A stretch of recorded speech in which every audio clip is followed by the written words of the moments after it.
श्रीराम. श्रीराम. आपण गोंदवल्याला आपण झुंजूरमास करतो, म्हणजे नेहमीच तिथं बाजरीची भाकरी, लोणी आणि वांग्याचं भरीत दाखवलं जाते 30 दिवसामध्ये. माझी आई गेली गेल्या ऑगस्ट मध्ये गेली, म्हणजे 1 वर्ष झाले.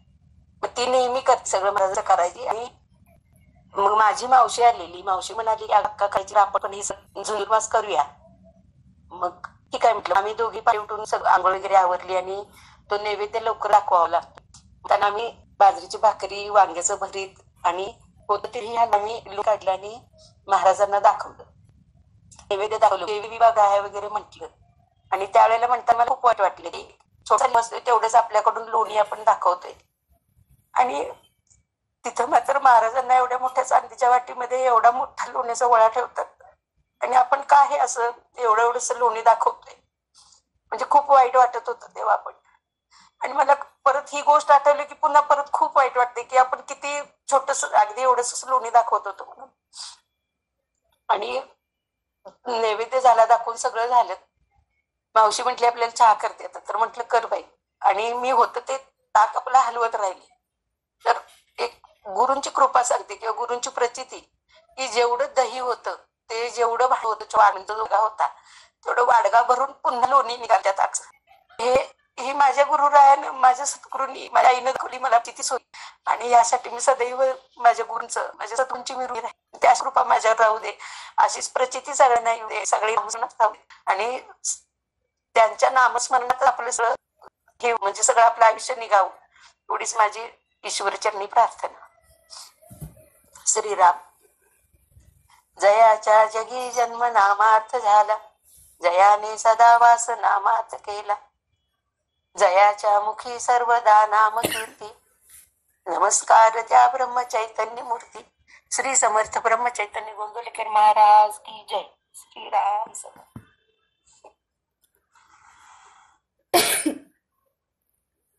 ओम नमो श्री आद्या वेद प्रतिपाद्या, जय जय स्वसंवेद्या आत्मरूपा. सर्वांना नमस्कार. आणि नर्मदे हर, नर्मदे हर, नर्मदे हर. महाराजांनी आपणाला एवढं बारकाव्याने एक एक एक एक एक एक सर्व मुद्दे शिकवलेले आहेत की त्यातून आपलं नामस्मरण आपलं कसं अचूक आणि भावपूर्ण होईल, असे प्रत्येक महाराजांच्या एक एक बोधवचनातून आपल्याला शिकायला मिळत आहे. आणि जेव्हा भाव असा श्रद्धायुक्त आणि आंतरिक प्रेमाचा असतो, त्यावेळेला आपण जसे जितक्या प्रमाणात आपण आपल्या सद्गुरूंशी एकरूप असतो, त्या प्रमाणात किंबहुना त्याहीपेक्षा जास्त गुरुतत्व आपल्याशी एकरूप झालेलं असतं. गुरुतत्व हे आपल्याला आधी शरण जातं, ते आपल्याला आधी आपलं करतात. आपणच गुरूंना आपलं करण्यामध्ये थोडासा वेळ घालवतो. आणि जितक्या प्रमाणात आपण त्यांच्याशी एकरूप होत जातो, ते आधीच आपल्याशी एकरूप झालेले असतात. तितक्या प्रमाणात आपल्या जीवनातील प्रत्येक गोष्टीमध्ये, आपल्या अंतरातील प्रत्येक गोष्टीमध्ये आपण त्यांचं अस्तित्व अनुभवतो. आणि त्यांच्या शक्तीनेच, त्यांच्यामुळेच सर्व काही होत आहे हे आपण अनुभवतो.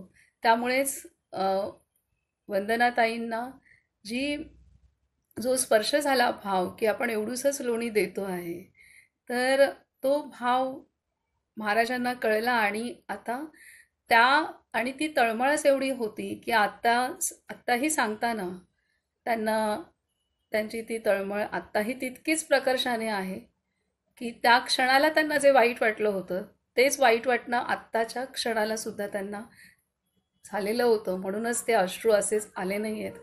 आणि ती तेवढ्या कोटीची, तेवढ्या खोल तळमळ असल्यामुळेच जितकं दही तितकं लोणी महाराजांनी त्यातनं निर्माण केलं. आणि कारण ते सहज शक्य आहे आपल्या संतांना. कारण संत हे भगवत स्वरूप झालेले असतात. संत हे सृष्टीकर्ता असतात. त्यामुळे त्यांना निर्माण करणं काहीही अवघड नाही आहे. आणि जसं महाराजांनी सांगितलेलं आहे, की समजा आपण रूपाचं ध्यान केलं, एखाद्या मूर्तीकडे पाहिलं, तर आपल्याला त्या रूपच आपणाला रूपाचेच काही गुण येतील किंवा गुणांचं ध्यान केलं. समजा आपण एखाद्या गुणाचं ध्यान केलं की मी शुद्ध आहे किंवा मी निर्मळ आहे, तर ती निर्मळता येईल माझ्यामध्ये. अ, ते गुण येतील, ते रूपातून मिळणारं ती शक्ती येईल. परंतु जर आपण नामाचं नामस्मरण केलं तर संपूर्ण भगवंत आपल्या अंतरी त्याच्या सर्व शक्तीसह गुणांसह तो उपस्थित असतो. पूर्ण त्याची प्राप्ती आपणाला होत असते. तर अ, हे महत्त्वाची गोष्ट आहे. आणि त्यामुळे कोणत्याही प्रसंगामध्ये आपणाला अ, अगदी ही घटना अ, सांगते की अ, जसं आईला थोडंसं पण लेकराची तळमळ सहन होत नसते, त्याच पद्धतीने आपल्या सद्गुरूंना ती तळमळ सहन होत नाही आणि ती अ, त्या बालकाचं मन सांभाळण्यासाठी सर्व काही करतं. तर ही महाराजांनी तसंच केलं ताईंच्या बाबतीत. आणि कारण ती तळमळ इतकी कळकळीची होती आणि त्यामुळे ते घडलं. आता अशीच एक घटना आपण आधी पण नर्मदा यात्रेच्या संदर्भातला अनुभव ऐकला तेव्हा नर्मदापूर आमच्या इथे मला जाणवलं होतं की जी द्राक्षं आणली ती फार आंबट वाटली. आणि माझं ठीक आहे, मला चालेल, पण तिथे 75 वर्ष वय असलेले सगळे सिनियर्स होते. कोण 65, कोण 67, 70, 75, माझे बाबा 83. तर असं, तर आपल्यालाच इतकं आंबट वाटतंय आणि प्रवासामुळे सगळ्यांना सर्दी खोकला किंवा घसे सगळ्यांचे थोडे थोडे आहेत. तर मला ती कळकळ वाटत होती आणि मनातनं ते जाता जाईना की अरे रे, ह्या सगळ्यांना आंबट. तितक्यात ती मुलगी, म्हणजे मुली तिथे आली आणि तिने मागून प्रसाद घेतला.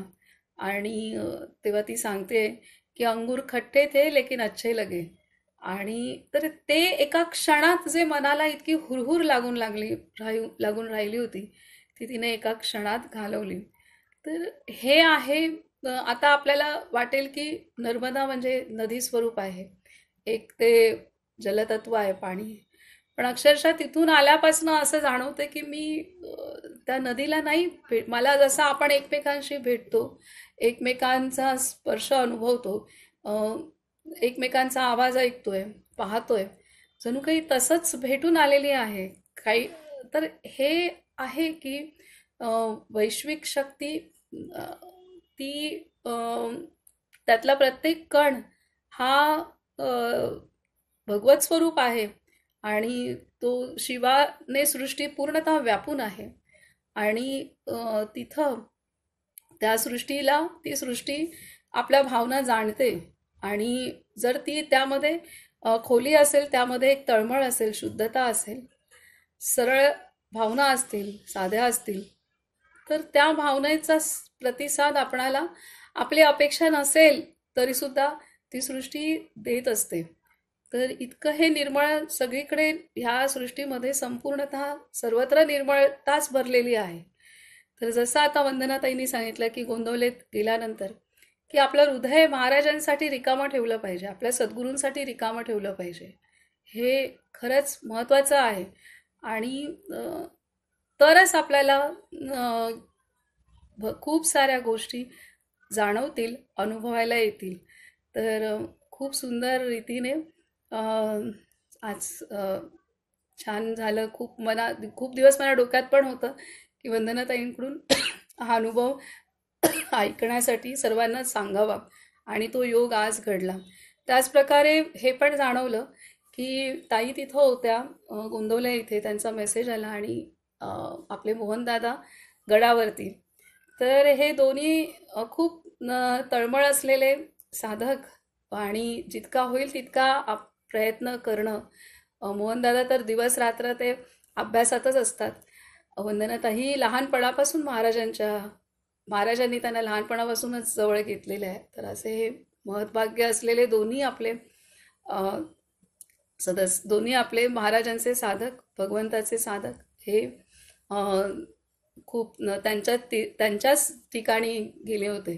तर त्यामुळे ती ऊर्जा इथं जाणवत होती आणि त्यानुसार आपण त्या दिवशी अग्निहोत्राची जी मीटिंग घेतली त्यामध्ये जे शेतकरी सहभागी झाले तर ते अनपेक्षित होतं आणि त्यांनी सहभागी होऊन जे मोकळेपणाने सांगितलं त्यांचे अनुभव, त्यातून आता उद्याची मीटिंग आपण घेणार आहोत. तर हे सर्व काही इथं बसून होतंय. तर त्यामध्ये आपल्या प्रत्येकाचा वाटा आहे, त्याच्यामध्ये प्रत्येकाचे भाव आहेत आणि मला पूर्ण जाणवलं की हे दोघंही तिथे इतक्या म्हणजे दुवा मिळत आहेत आणि भले ती इथं मीटिंग मी घेतली असेल परंतु ह्या दुवा असतात आणि त्या दुवा पोचत असतात आणि खूप काही कार्य होत असतं आणि त्यामुळे असेच आपण एकत्र जोडलेले राहूयात आणि म्हणजे राहणारच आहोत.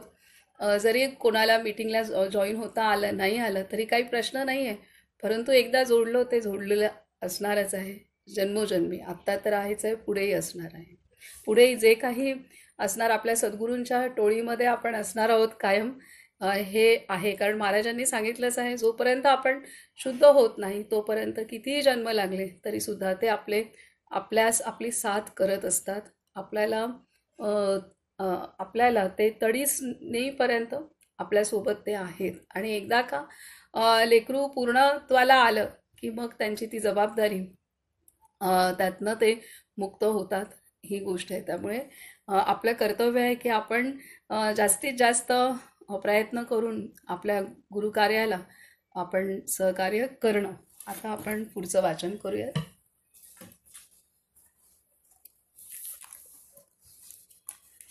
तर आता विविध व्याख्या महाराजांनी केलेल्या आहेत त्या आपण वाचत होतो. तर आजची 83वी व्याख्या आहे. काल आपण वाचलं की ज्याची दृष्टी रामरूप झाली तो खरा गुरु होय. ज्याची दृष्टी रामरूप झाली तो खरा गुरु होय. 83 जे चिरकाल टिकते ते गुरुपद समजावे. जे चिरकाल टिकते ते गुरुपद समजावे. संकटाचे डोंगर 84 संकटाचे डोंगर अंगावर पडले तरी ज्याची वृत्ती भगवंतापासून चळत नाही तोच खरा भगवंताचा होय. आत्ता ही पण आपण अनुभव ऐकलाच. एवढा मोठा प्रसंग समोर होता. वंदनाताई आणि त्यांचे भावंड गोंदवलेला जात असताना समोर ॲक्सिडेंट होता वाचलेले आहे आणि तरी सुद्धा ते सर्वच जण अनुसंधानात असल्यामुळे महाराजांना भेटायला तितक्याच ओढीने जात होते आणि त्यामुळे इथे जो प्रसंग होता तो सुद्धा टळलेला आहे आणि भाव वाढण्यासाठीच तो प्रसंग मदत केलेली आहे. त्यामुळे संकट येणार नाहीत असं नाही आहे. संकट येणार जी आपल्या प्रारब्धानुसार यायची आहेत ते सर्व काही होणार आहे, परंतु त्या संकटांमधनं ते संकट सर्वच संकट आपले भाव वाढण्यासाठी मदत करणार आहेत. कारण सद्गुरू शक्ती आपल्यासोबत आहे म्हणून आपले भाव वाढणार आहेत प्रत्येक येणाऱ्या संकटामुळे. हे आहे. जर सद्गुरू शक्ती सोबत नसेल तर आपले भाव वाढणं शक्य नाही. आपली अगदी आपण म्हणतो ना लाही आपण असे विचार नाही करू शकत अशा अवस्थेत आपण जाऊ शकतो. मग आता मगाशी एका श्री श्री रविशंकर यांच्या साधकांचा एका फोन आला होता. तर तेव्हा असं बोलण्यात असंच आला की ही सृष्टी जी भगवंताने निर्माण केली ती सुंदर आहेच आहे, पण ह्या सृष्टीतलं सर्वश्रेष्ठ जर निर्मिती भगवंताने केलेली असेल तर ती आपल्या संतांना त्याने ह्या सृष्टीमध्ये बाबा ठेवलेलं आहे, धाडलेलं आहे म्हणून आपण जगू शकतो. ह्या सृष्टीमध्ये जर संत नसते तर जगणं अत्यंत अवघड आहे. त्यामुळे खूप अनंत उपकार आहेत की भगवंताने या संत हे तत्व निर्माण केलेलं आहे या जगात. पुढे सांगतात की 85 भगवंता वाचून जगात दुसरे सत्य नाही असे वाटणे हे बरेपण होय. 86 ज्यांचा अनुभव दुसऱ्यावर अवलंबून आहे ते अपूर्ण समजावेत. 87 जेथे मिश्रणाने पदार्थाला चव येते ते दोन्ही पदार्थ अपूर्ण समजावेत. पुढील आहे समाधान हे पूर्णपण आणि असमाधान हे अपूर्णपण होय. 89 समाधान हा पूर्णत्वाचा स्वभाव होय. 90 भगवंताकडून येणारी शांती तेच समाधान होय. 91 भगवंताच्या नामात मोबदल्याची अपेक्षा नाही म्हणून ते पूर्ण आहे. भगवंताच्या नामात मोबदल्याची अपेक्षा नाही म्हणून ते पूर्ण आहे. 92 देवाला भजून काळजी करणे हा वेडेपणा होय. 93 जे अनुभवाने सुधारले तेच शहाणे भले. जे अनुभवाने सुधारले तेच शहाणे भले. 94 जेथे अनुसंधान आहे तेथे राहणे ही संगती खरी. 95 ज्याच्या व्यवसायामध्ये परमात्म्याचा विसर पडत नाही ती खरी चांगली बुद्धी समजावी. 96 काही न करणारा हा खरा अडाणी होय. 97 ही जी सृष्टी भगवंताने उत्पन्न केली आहे तिची नक्कल म्हणजे चित्रकला होय. 98 चित्रकाराने रंगविलेले चित्र खोटे असून जे खऱ्यासारखे भासते त्याला उत्तम चित्र असे म्हणतात. 99 बाहेरून प्रपंची दिसावे पण आत मात्र परमार्थी असावे ही खरी कला होय. 100 भगवंताचे होऊन जी कला येईल ती कला खरी होय. 101 भगवंताने आपल्याकडून जे करवून घेतले ती कला समजावी. 102 भगवंताचे होऊन प्रपंच करणे ही खरी कला होय. 103 जे शास्त्र समाधान देते तेच शास्त्र खरे होय.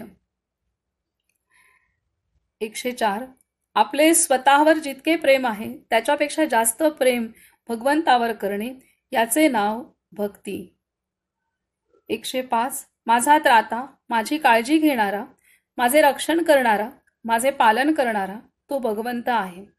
माझा त्राता माझी काळजी घेणारा माझे रक्षण करणारा माझे पालन करणारा तो भगवंत आहे असे मानणे आणि तसे वागणे ही भगवंताबद्दल अस्तित्व बुद्धी होय. 106 पोथी ऐकून प्रपंचाविषयी ज्याला वैराग्य आले त्याला पोथी खरी कळली असे म्हणावे. पोथी ऐकून प्रपंचाविषयी ज्याला वैराग्य आले त्याला पोथी खरी कळली असे म्हणावे.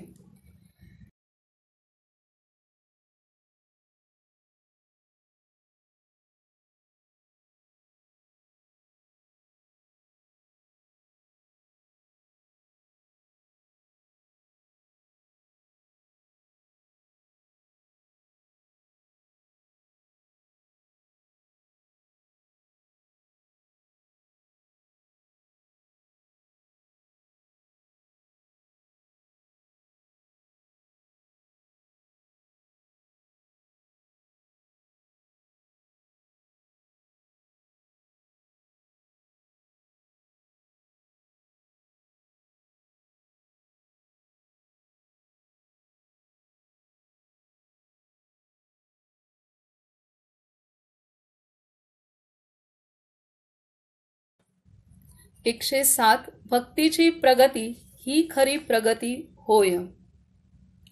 तदाकार 108 तदाकार वृत्ती भगवंतमय होणे याचे नाव भक्ती. 109 अनुसंधानाने वृत्ती भगवंतमय होणे याचे नाव भक्ती. 110 आले तर भोगले गेले तर सोडले हे सहज कर्म होय. आले तर भोगले गेले तर सोडले हे सहज कर्म होय. 111 लाभ हानीचे सुखदुःख न वाटणे ही खरी भक्तीची प्रगती होय. लाभहानीचे सुखदुःख न वाटणे ही खरी भक्तीची प्रगती होय. हे आपण पडताळून पाहिलं पाहिजे की आपल्याला कुठल्याही गोष्टीचं जेव्हा घडते तर तेव्हा ते सुख अथवा दुःख असं वाटतंय का, तर हे पण पाहिजे. कारण जेव्हा सगळं व्यवस्थित चालतं तेव्हा वाटतं सुख आहे, जेव्हा काही घडतं तेव्हा दुःख. तर ह्या दोन्ही गोष्टीच्या वर आपल्याला जाणं आवश्यक आहे.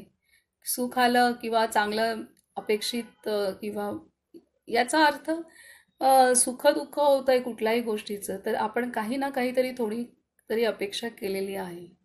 त्यामुळेच आपल्याला सुख वाटतंय आणि त्यामुळेच आपल्याला दुःख वाटतंय. तर ही गोष्ट आहे. कारण अपेक्षा केलेली असते आणि त्यामुळे थोडं जास्त मिळालं तर सुखात जातो माणूस, आणि जर अपेक्षा आहे त्यापेक्षा थोडं कमी प्राप्त झालं तर माणूस दुःखात जातो. तर म्हणजे इथे कुठेतरी आपण फळाची इच्छा धरलेलीच आहे. त्यामुळे ते कर्म निष्काम झालेलं नाही आहे. तर इथं खूप छान सांगितलंय की लाभहानीचे सुखदुःख न वाटणे ही खरी भक्तीची प्रगती होय. खूप बारकाव्याने आहेत सर्व गोष्टी, सर्व काही गोष्टी प्रचंड बारकाव्याने आहेत. तर तेवढं आत्मपरीक्षण बारकाव्याने करत करत करत गेलो तर आपण तेवढे शुद्ध शुद्ध होत जाऊ शकतो. हे महत्त्वाचं आहे. महाराजांनी जे काही शिकवलेलं आहे, जे काही त्यांचे एक एक शब्द आहेत, ते शब्द साधे दिसत आहेत, परंतु त्यामध्ये एवढं मोठं मानसशास्त्र लपलेलं आहे आणि एवढी मोठी साधनासाठी आत्मपरीक्षण लपलेलं आहे की केवळ एका जागी बसून नामस्मरण करणं म्हणजेच झालं आपलं सगळं काही. तर ते चांगली गोष्ट आहे, पण त्याहीपेक्षा महत्त्वाचं आहे की हे जे सर्व मुद्दे आहेत, हे सर्व बोधवचनं आहेत. तर ह्या बोधवचनांच्या आधारे आपले आपले भाव कसे आहेत ह्याचा पडताळा करणं ही महत्त्वाची गोष्ट आहे. तर आता खूप साऱ्या आपण माळा करत असू, तासनतास निंबाळमध्ये ज्याला म्हणतात नेम करत असू, आणि चांगली गोष्ट आहे, ते घडणंसुद्धा कृपेशिवाय होत नसतं. परंतु आचरणामध्ये जर आपल्या व्यापकता येत नसेल, आचरणामध्ये जर आपलं विशाल मन होत नसेल, किंवा जे महाराजांनी किंवा ह्या सर्व सुखदुःख आहे, चांगलं वाटणं, वाईट वाटणं, सुखदुःख हे सगळं काही घडत असेल तर खूप काही काम करण्याची आवश्यकता आहे. हे महत्त्वाचं आहे. तर जितकं नामस्मरण करत असतो त्याच प्रकारे आपल्या आचरणात कुठल्या पद्धतीने जात आहे, आपलं मनाची भावना काय, विचार काय आहेत, तर हे, आणि आपण वागतोय काय आहे, तर हे सर्व काही पडताळणं हे त्या नामस्मरणा इतकंच महत्त्वाचं गोष्ट आहे. त्यामुळेच महाराज सांगतात की अगदी 5च मिनटं जरी प्रेमाने नामस्मरण केलं, भावपूर्ण करणं हे महत्त्वाचं आहे. महाराजांना ते अपेक्षित आहे. आणि आचरणामध्ये सर्व काही आलं पाहिजे. आणि जेव्हा आचरणामध्ये व्यापकता असते तेव्हा अगदी थोड्या क्षणासाठी पण नामस्मरण केलेलं असेल तरीसुद्धा ते त्यातून अनुभूती ही येत असते आणि ते आपणाला आपल्या प्रगतीसाठी उपयोगी ठरणार आहे. म्हणूनच महाराजांनी अनेकांना अगदी सांगितलं आहे की बाबा एकदा तरी राम घ्या. म्हणजे एकदा जरी राम घेतलं तरीसुद्धा त्यातनं सुद्धा एक वेळेला राम म्हटलेला आहे, त्याचीसुद्धा महाराजांनी एवढी प्रगती केलेली आहे की त्याच्या अंतकाळी त्याच्या मुखात नामस्मरण आलेलं आहे. त्याला महाराजांचं दर्शन झालेलं आहे. महाराज स्वतः तिथं उपस्थित राहिलेले आहेत. तर असं करून महाराजांनी एक एक साधकांना तयार केलेलं आहे. तरी खूप, म्हणजे काही जणांना तर अगदी असं सांगितलं की 12-12 वर्ष जाऊन एकांतात तपस्या करा. मग कोण गिरनारला गेलं, तर कोणी नर्मदा तटी तपस्या केली. तर हे सर्व आहे. जसं श्री आनंद सागर यांनी पण नर्मदा तटी तपस्या केली, ब्रह्मानंदांनी केली. तर ह्यांना एकांतात तपस्या करायला सांगितलं. कारण तर असंही महाराजांनी केलेलं आहे. तर हे सर्व काही प्रत्येकाचा पिंड कसा आहे, त्याच्याकडून कोणतं कार्य करून घ्यायचं आहे, त्यानुसार तशी तयारी महाराजांनी प्रत्येक साधकाची करून घेतली होती. आणि आजही तशी तयारी महाराज प्रत्येक साधकाची करून घेत आहेत. आणि हेही नाही आहे की केवळ महाराजांच्या इथंच, गोंदवले इथंच अनुग्रहित असलेल्या साधकाची ते तयारी करवत आहेत, असं नाही आहे. इतकं सद्गुरु तत्व मर्यादित नसतं. साधक कोणताही असो, कोणत्याही संप्रदायाचा असो, प्रत्येक सद्गुरू त्या साधकासाठी मदतीला आणि त्याच्या प्रगतीसाठी आवश्यक ते पुरवत असतात आणि वेळोवेळी अ, त्या साधकाचे जे अधिकारी सद्गुरू आहेत की ज्यांनी त्याची जबाबदारी घेतली आहे त्यांच्यासह हे सर्वच सहाय्यक सद्गुरू म्हणून पाठीशी त्या साधकाच्या उभे राहत असतात. आणि याचाच प्रत्यक्ष अनुभव आपण आता घेत आहोत की मी निंबाळची अनुग्रहित असून सुद्धा, गुरुदेवांची नामधारक असून सुद्धा महाराज आपणाला हे सर्व काही शिकवत आहेत आणि ते आपल्याला आता मदत करत आहेत. हे एवढं व्यापकता आहे. गुरुतत्व इतकं व्यापक आहे आणि आपण किती व्यापक झालं पाहिजे हा विचार प्रत्येक साधकाने अंतर्मुख होऊन करणं गरजेचं आहे. तरच आपलं हृदय शुद्ध होऊ शकतं, होऊ शकतं आणि शुद्ध हृदयामध्येच सद्गुरु तत्व राहू शकतं. अन्यथा नाही राहू शकणार आहे. त्याला जागाच नाही तिथे मग. तर त्यामुळे हे महत्त्वाचं आहे. तर पुढे सांगतायत की कर्तव्या 112 कर्तव्यामध्ये भगवंताचे स्मरण ठेवणे हाच धर्माचा अर्थ होय. 113 धर्म म्हणजे व्यवस्थितपणा होय. सर्व वस्तू जातास नीट धरून ठेवतो. धर्म म्हणजे व्यवस्थितपणा होय. धर्म वस्तू जातास नीट धरून ठेवतो. 114 आता हे जे धर्म आहे, धर्म हाच आहे की आता कुठलाही आपण आपण माणूस आहोत तर आपला धर्म हा मानवता धर्म आहे. मग आपण कोणत्याही जातीचा असे ना का, कोणत्याही धर्मात, कोणत्याही आत्ताच्या नुसार ज्याला धर्म म्हणतात तो खरं वर्ण आहे. ब्राह्मण, क्षत्रिय, वैश्य, शूद्र हा वर्ण आहे, त्याला धर्म म्हणता येणार नाही. तो वर्ण आहे. जे आपण काम करतो त्याच्यानुसार आपणाला हा वर्ण प्राप्त झालेला आहे.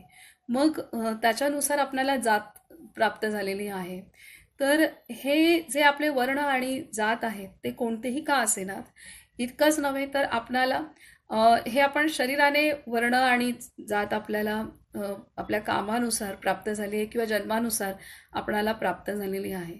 आणि आध्यात्मिक दृष्ट्यासुद्धा आपण वेगवेगळे संप्रदाय आज भारतामध्ये, संपूर्ण विश्वामध्ये आहेत. तर कोणत्याही संप्रदायाचे का असेना तरीसुद्धा धर्म सर्वांसाठी एक आहे आणि तो धर्म म्हणजेच मानवता धर्म आहे.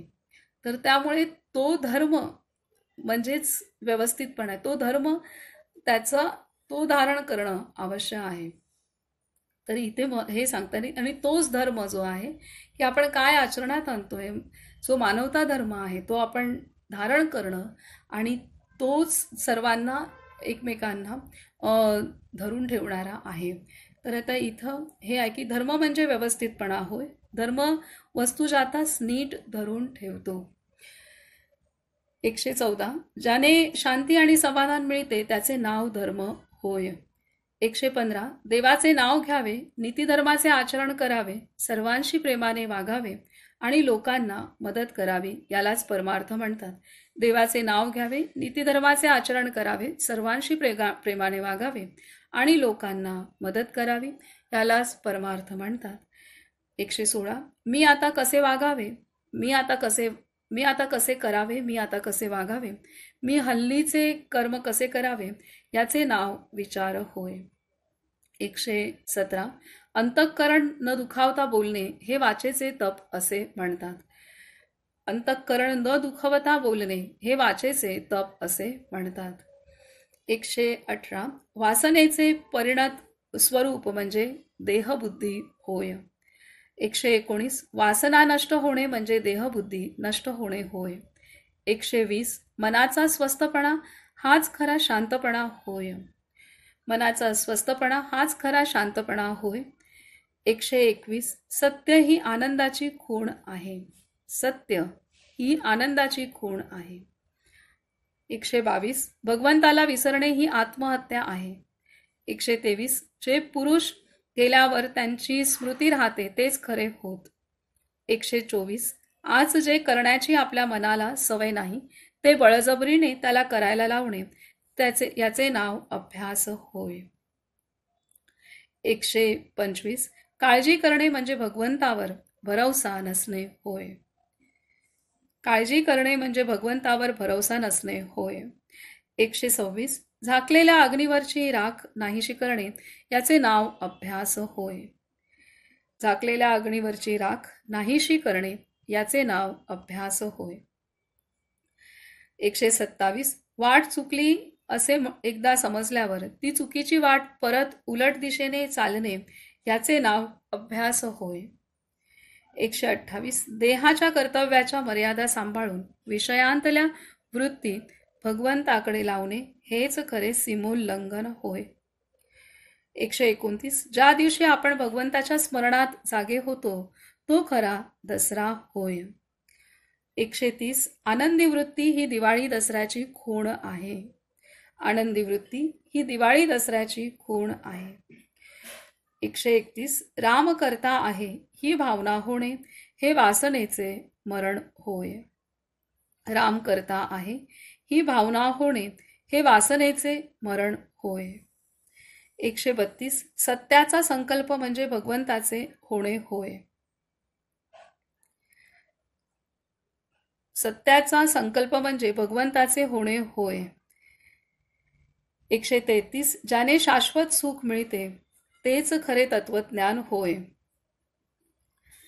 तर आता इथे राम करता आहे ही भावना होणे हे वासनेचे मरण होय.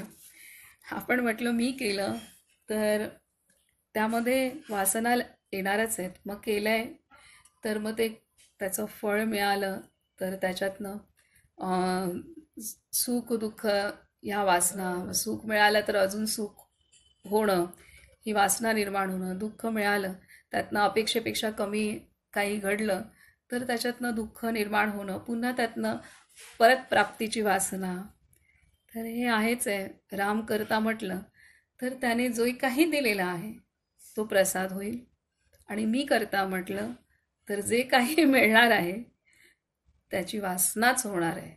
मग ते सुख प्राप्त हो किंवा दुःख प्राप्त हो, यश प्राप्त हो किंवा अपयश प्राप्त हो, वासनाच आहे. यश प्राप्त झालं तरी वासनाच निर्माण होणार आहे.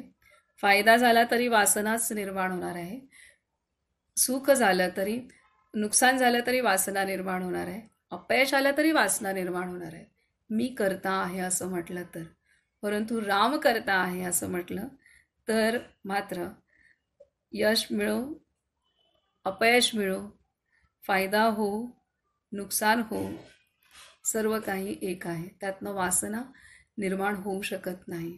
त्यातनं प्रसादच निर्माण होणार आहे. जे काही मिळालं प्रसाद आहे. तर हे एवढं मोठं सूत्र महाराजांनी सांगितलं आहे की राम करता आहे असं म्हटलं आणि वागलं. राम करता आहे ही भावना होणे हे वासनेचे मरण होय. केवढं मोठं सूत्र आहे, किती मोठं सूत्र आहे आणि किती साध्या याच्यामध्ये आहे. पण त्याचं जर आपण चिंतन केलं किंवा हे नक्की महाराजांना काय म्हणायचं आहे हे जर आपण प्रयत्न केला समजण्याचा तर त्याच्यामध्ये सर्व काही सामावलेलं आहे. आता पुढे 134. जो आत बाहेर भगवंताने भरून राहील किंवा त्या ज्ञानाने भरून राहील तोच खरा ज्ञानी होय. 135. आसक्ती सोडून त्याच गोष्टी करणे याचे नाव परमार्थ आहे. तेच करायचे जे संसारात करतोय तेच, पण आसक्ती सोडून केलं की तोच संसार, तोच प्रपंच परमार्थ होतो.